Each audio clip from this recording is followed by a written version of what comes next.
Hello and welcome to the SpinCycle podcast. I'm your host Charles, and as always I'll be joined by Sid, and maybe sometimes a third opinion too. In this show we try to wash away rhetoric and narrative to find just the core nuggets of truth. We hope you enjoy the episode. All right, so now we've got to talk about my topic, obviously. This is going to be on a sort of rising trend now where people in their 20s, our sort of age, and older as well, they believe nothing ever happens. And I can understand it. You can understand it too, where a big event happens, like in the past week, economic collapse, Iran sort of been gearing up for war, and what's the other one? Just give me another news story. It's been massive. Riots, like we just discussed. The sort of race war 2K24.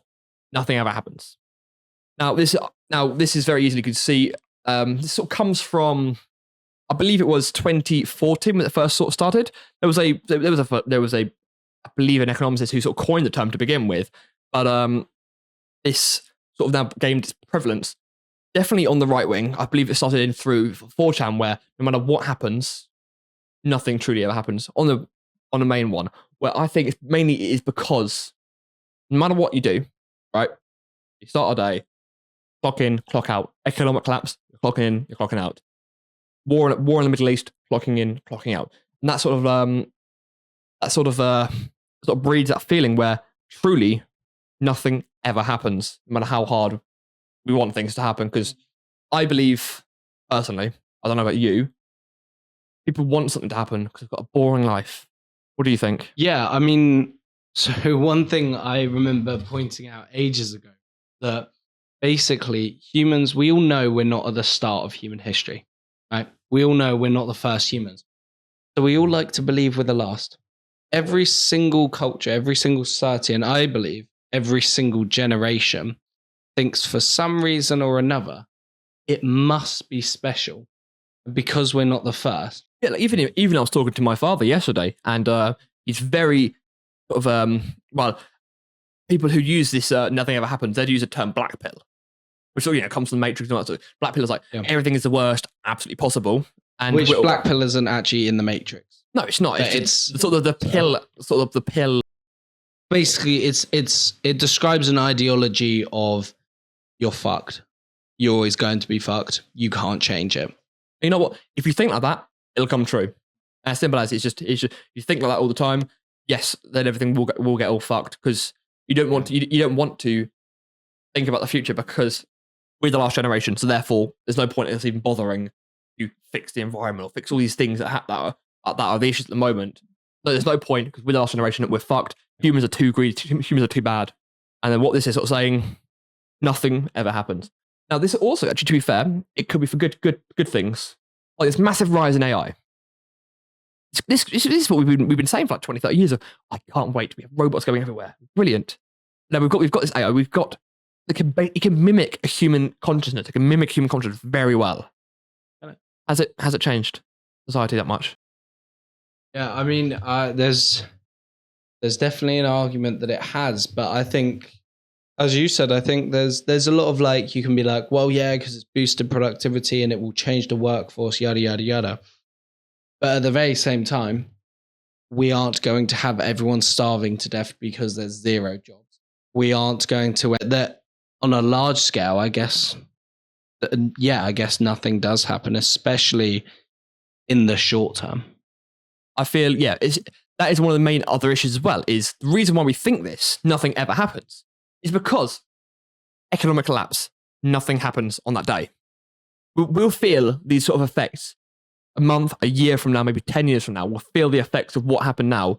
And this stuff will be reported on in the future of this is why whatever happens now it has happened. It's because of what happened then. Yeah, and I guess, so there's even more than that, right? Of like, 2008 happened. But next year, it was the same, right? People had lost jobs, there was difficulties, all this kind of things. People in different jobs, etc. Capitalism, we still had, I mean, the UK still had the same government in charge. We had a different leader. America had, I don't know if they changed leader. Like, do you know what I mean? There's a lot that still the same. America was still the global superpower, all of that stuff. Yeah, to reiterate, really, I feel that people don't think that what happens truly affects them on a personal level because the change is always so incremental. No matter what you're doing, you're clocking in, you're clocking out, and that's all you've got to do with your life. And it's awful. That sort of feeling. Yeah. I think this nothing ever happens is a defeatist attitude is there to counter the defeatist attitude of the world is always going to end constantly. I feel like, I do actually agree with your point very much so. Every single time, we always feel like we are the last generation. We are going to die this time. And our fault is, well, not usually our fault. It's usually our parents' generation's fault as to why we're going to die. Yeah. But yeah, and actually, that's a really good point of that it might be a response to things like climate change. This sense of impending doom, the fact that we live in a world, high tension, stuff like that, and yet there's this response of but nothing ever happens, and in a way maybe that's quite interesting of kind of don't have existential dread about climate change. Don't be worried about is capitalism on the downward trend. Our lives going to get worse from here. Nothing ever happens. I feel that is too far in one direction, and the other one is too far in the other direction. Like me with my environment stuff, of course, I like to do my nuclear engineering. That's my degree. That's what I'm passionate about is nuclear energy and change. And I feel that telling people, don't worry about the environment, nothing's going to happen, that is too far, all right? Because things are going to happen, and we do have to mitigate it, but we shouldn't go and feel that we are going to die immediately. Nothing we can do to change it because it's too nebulous out there, because we can't cut out all these emissions. We will muddle through. It will be by the skin of our teeth. I feel, as I would explain actually, is I was talking to someone yesterday, actually, in a pub, just chatting to them, and I felt like describe humanity's history every single time is us narrowly avoiding disaster. Every single time. Just enough. And every single time, there's always these disasters up on the edge, and every single time we think, this is it. This is the one where we're not going to survive. Even what Ice Age, very old ago, there was just about 10,000 of us left. There was way more before, and we survived. I remember hearing about. And we muddled through. Like ozone layer, we were on the edge of complete collapse. That's recent memory for enough people, and we muddled through. We survived. We just about avoided this catastrophe by the skin of our teeth. I think so, at least. What do you think? I'm an optimist at heart, and I think that I always have this. I think we're creatures problems. Like a great example. Have another tripod. We used books. We didn't have anything to hold our mics with. We held it with our hands. We work around it. I think that's what humans do best. It's why we're the top of the food chain. Why we are where we are is because our ability to adapt and improvise. And see, that would be my main, I would say, is at our core nature, right? When you look at what humans are, nothing ever happened, we wouldn't be so good at changing and adapting. We're the best creature on this planet to where we don't adapt ourselves, we adapt the environment around to suit us. And that's true. A lot of the things as well I want to say is, okay, quick fire question. Yeah. Do you think we should service the planet Earth, or the planet Earth should service us? Oh, tough question. That always is. That is not a quick fire question. A quick yes or no. Impossible to answer yes or no very easily. Yeah, yes. No, because you asked me two things. Okay, that's not a yes or no question, is it? Not a yes or no. Oh God, Lord. No, so I would say we have to look after our planet, but I would say I wouldn't say either. I'd say we have to look after our planet. Yeah. I would also say that our survival is more the way the world works, the way ecosystems work, the way nature works. And I know we're a bit above nature, so controversial to draw comparisons and whatever. But one of the key things about nature, every creature is just trying to survive for itself and for its species. And that's why food chains work. Food chains wouldn't work if foxes felt bad for eating rabbits.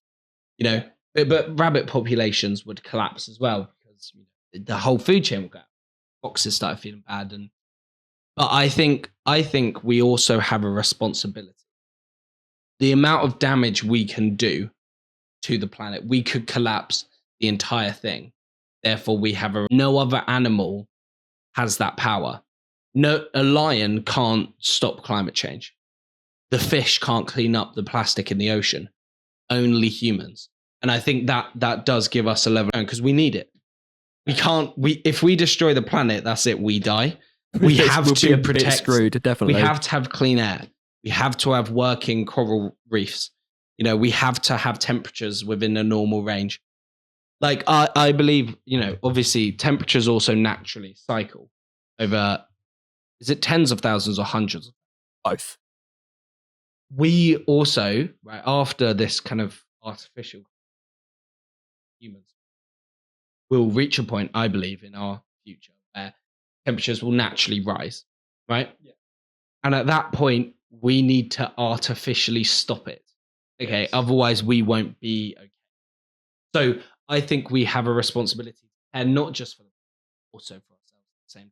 I think they work. You look after the planet, you look after yourself. And you look after yourself, you look after the planet.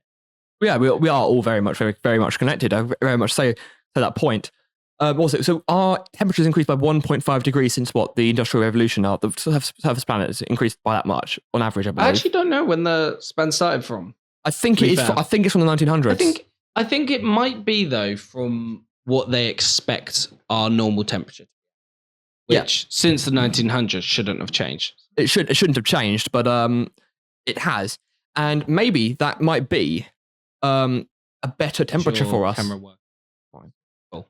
I think it might be better for us actually. Right. This 1.5 degree increase. Like, okay, let's say we have cracked the ability to cool things down. Yeah. Will we want to cool it down to 1900s level? What is the optimal temperature for human? You've got to think about it. The hotter the climate, the better plants grow, and we want plants to grow. Within certain plants grow, the ones that humans find most useful. You see, this is I think one of the things you're forgetting here, and this is actually why they changed it from global warming to climate change. Climate change, yes, is because it changes extreme weather patterns, which humans are very bad at. Right, the hotter the Earth gets, the more hurricanes we get, the more droughts we get, also the more blizzards we get. The more tornadoes we get, the more storms, thunderstorms, rainstorms we get, the more flooding we get. So although maybe a slightly hotter temperature would be great if we could avoid more natural disasters, but it increases the amount of extreme weather, which isn't good. Everyone likes it to snow, but no one wants a blizzard that lasts for a month. No one wants minus 20 degree temperature. Everyone likes it when it's hot in the summer. No one likes 40 degree weather. No one likes forest fires. And that's the problem, is if it literally just meant every day was 1.5 degrees hotter, be fine. Easily. Fast. Probably would take it, because you lose a bit of snow maybe in the winters, but you gain better summer, crops grow for longer. However, that comes with more hurricanes, more droughts, more flash floods, more all of that. Yeah, I can very much see that. I think I want to go back to our actual topic, because I think we've sort of gone too far on that. Basically, the point I was going to say was basically things are always happening on our on an environmental scale, but usually, without even thinking about it, it does service humanity more. Like, we're cutting down the rainforest and instead doing palm trees, which are servicing humanity more. And then we've got to eventually we'll find a balance of having only the correct type of tree. Like, our biodiversity will go down. We'll only have the most efficient type of thing to get rid of carbon from the atmosphere, or all the sort of biodiversity that we have. We'll only have the most efficient type of bee. Only one species of bee, or only a very few amount of bees. They're the best ones around. Like, everyone's always been saying for many, many times that the bees are dying. It's certain, usually Hawaiian bees, they're gone extinct because we've introduced different bees that work better in those environments, and that's a sort of issue. It's just you've got to think about how as a society biodiversity will always go up and down by things being outcompeted, and we're sort of speeding up that process. Is it inherently good or bad? We don't know. But to go back, why is nothing good happening in my life? Why is my life always sad? Okay, we've got here a question. Someone asking this. That's what someone said on what? This was said in Quora, and love that. It's not, of course, Quora is not a news site, obviously, but this is a good way to track general sentiment. In modern times, people are more depressed than they are. Why is that? They feel like they don't have enough purpose, I would say. That's one of the main issues. People don't feel like they don't feel like they're actually contributing to society. Because if they were contributing to society, then a big societal change would affect them. But it's not. Or not at a scale where they feel like it is.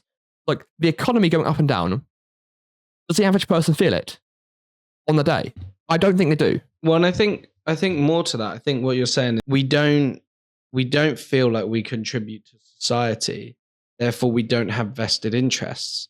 You know, you hear It doesn't matter to you.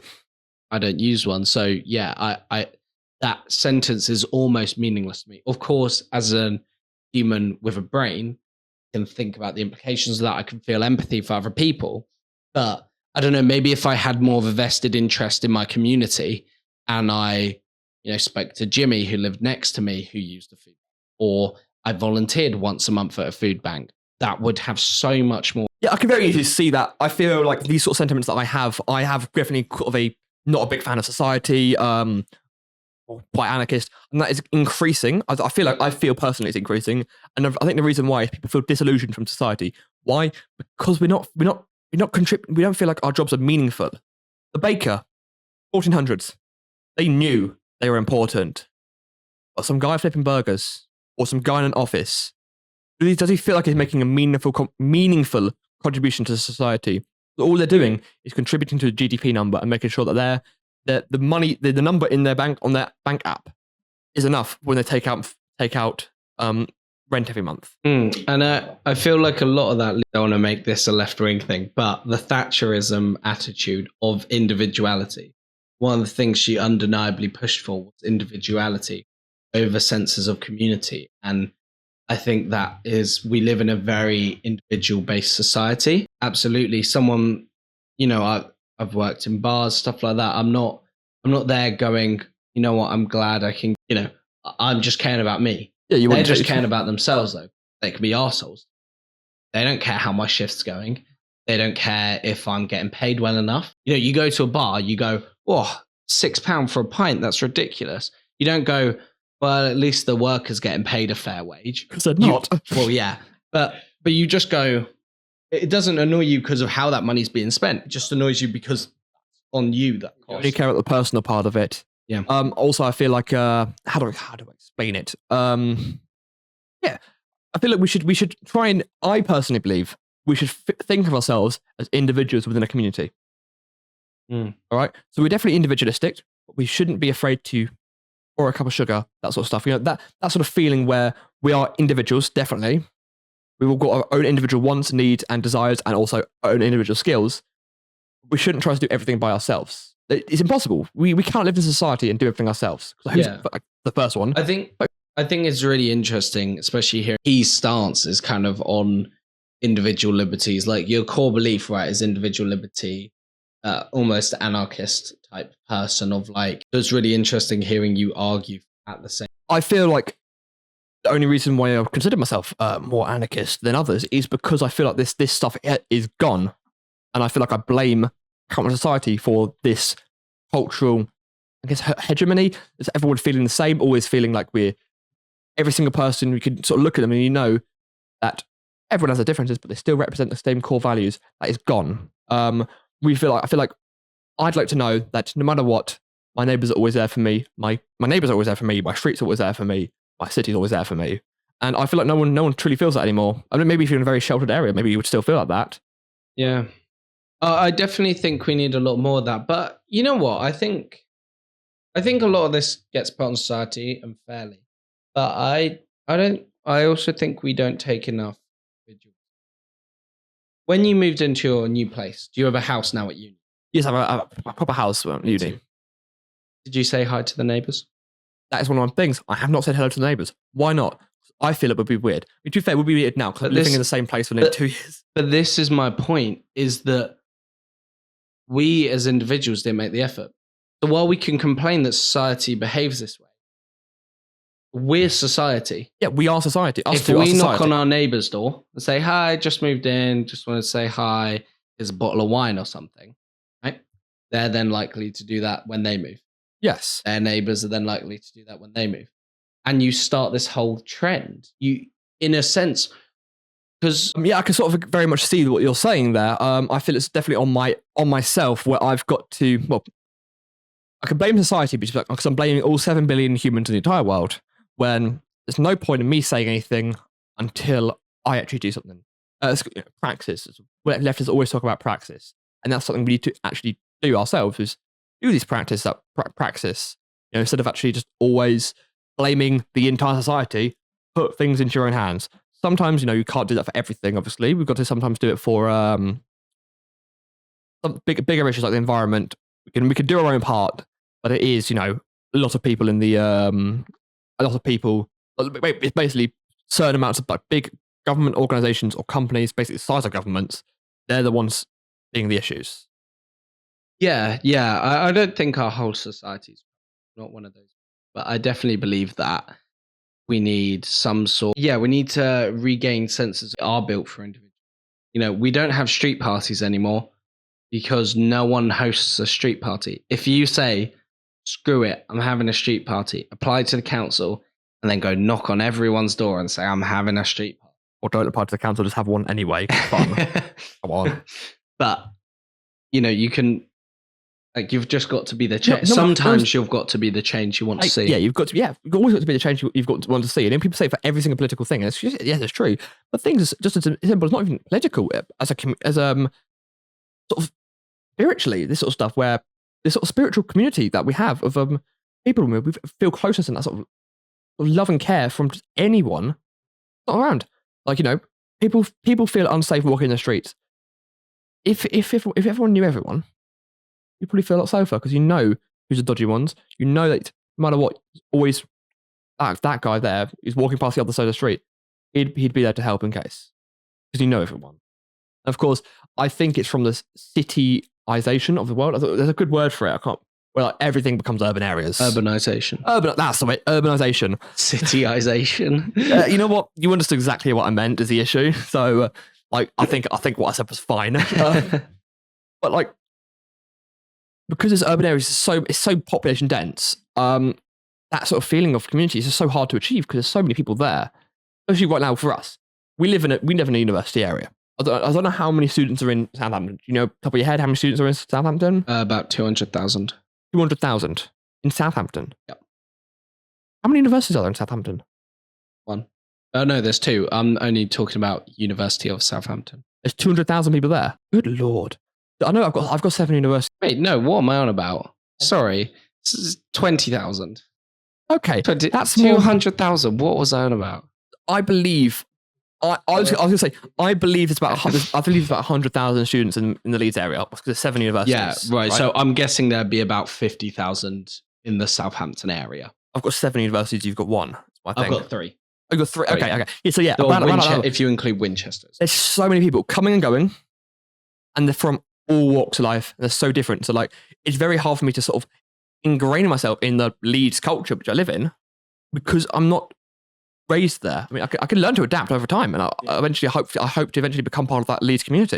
You know what? That's actually so interesting because quite a close friend of mine at university is now the union president, and I was actually having a conversation with him a couple months ago about how to create identity around unis, built around kind of being a student at that university.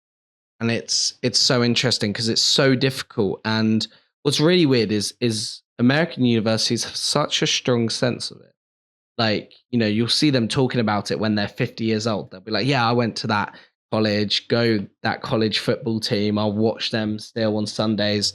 And we don't have that. We don't buy. We actually have a friend who has a jumper that says University of.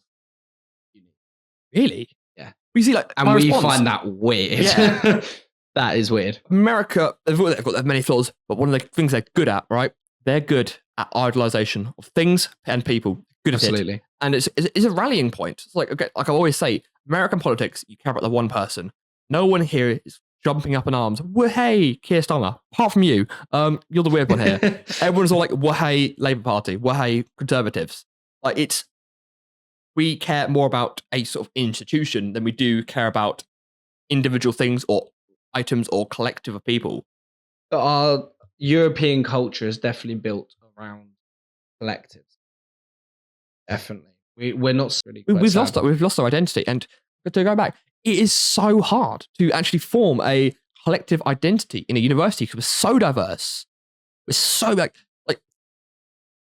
yes, ethnically, but also just like culturally.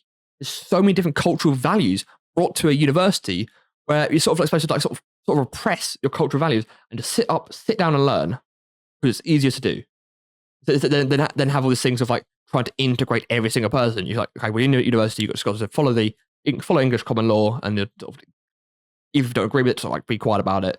If everyone was able to put in their 2 cents on what they feel like should be part of the community, you'd have every single opinion pro and against, and in pretty even proportions. Yeah, and it's impossible to deal with. Is there any cure for that? I mean, yes, only allow certain people certain beliefs into a university. That's not a good idea.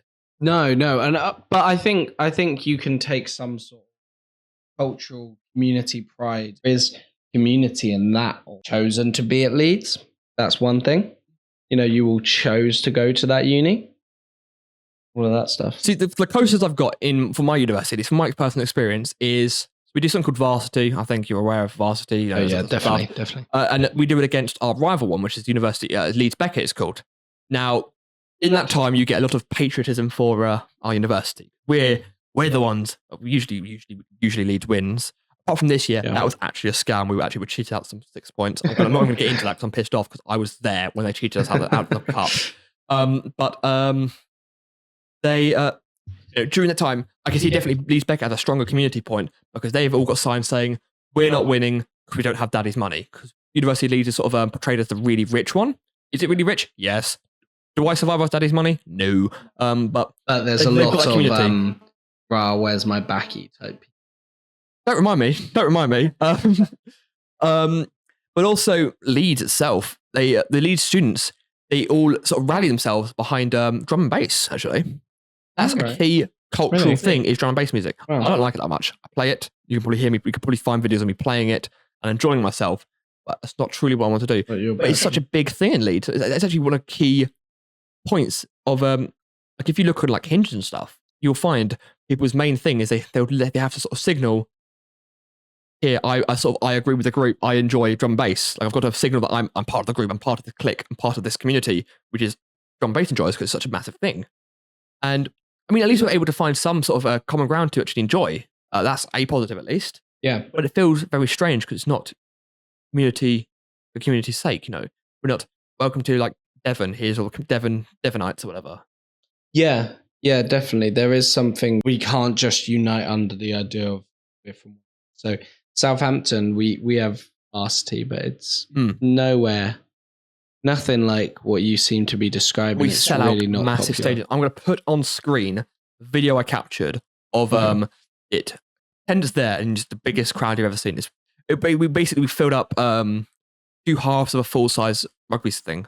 Really? Full size. Wow. Absolutely filled it. Oh my god, no. We get there's no seat. It was shoulder. To be fair, I don't even never actually played at varsity or viewed varsity. I will be this year though. However, watch me. I'll be there. American football. Oh, of course. So I'll show you here. No way. This is your varsity. Yeah, absolutely huge. Okay, that's crazy. Yeah. And there's a lot of security people because because they get really violent. Really, that's so cool though. I'd love something like that. It is a real proper community thing. That's the one time of the year I feel like that I'm in a community. I'm there and I get whipped up into the further. Also because I'm always doing the reporting, and we try to have like a couple of people from Beckett, a couple of people from the University of Leeds to do the commentary stuff. So I've got to be the patriotic University of Leeds kind of guy. Of course. Love it. Yeah.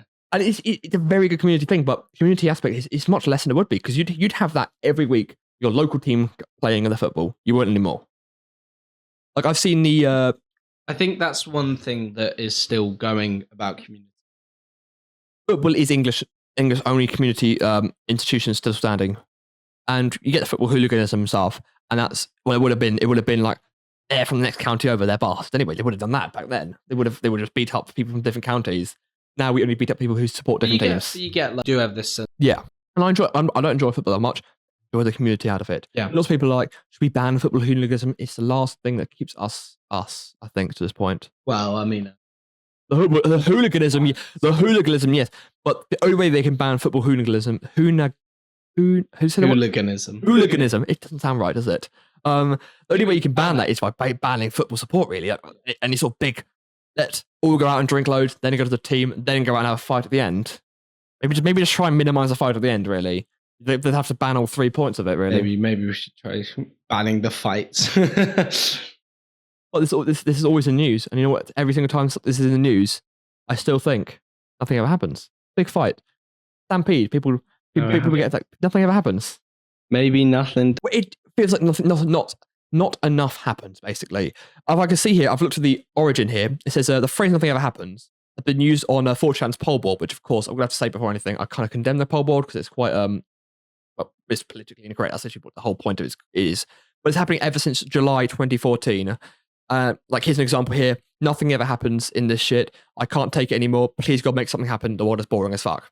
All right. Clearly, people want excitement in their lives. I also feel like maybe sometimes with culture now where we've got constant stimulation. You got to think of TikTok brain.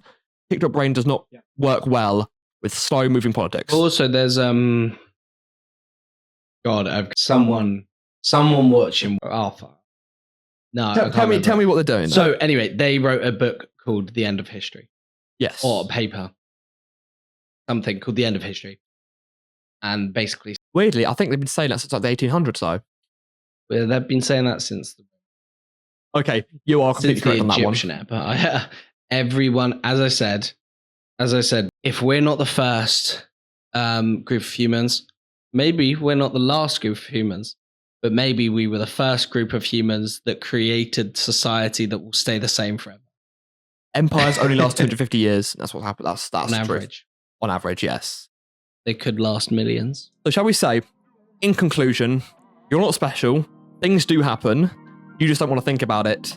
And we're just too sheltered to sort of realise things happen. But I'm also going to add one more thing. Go on. On top of those 4 things. Nothing ever happens.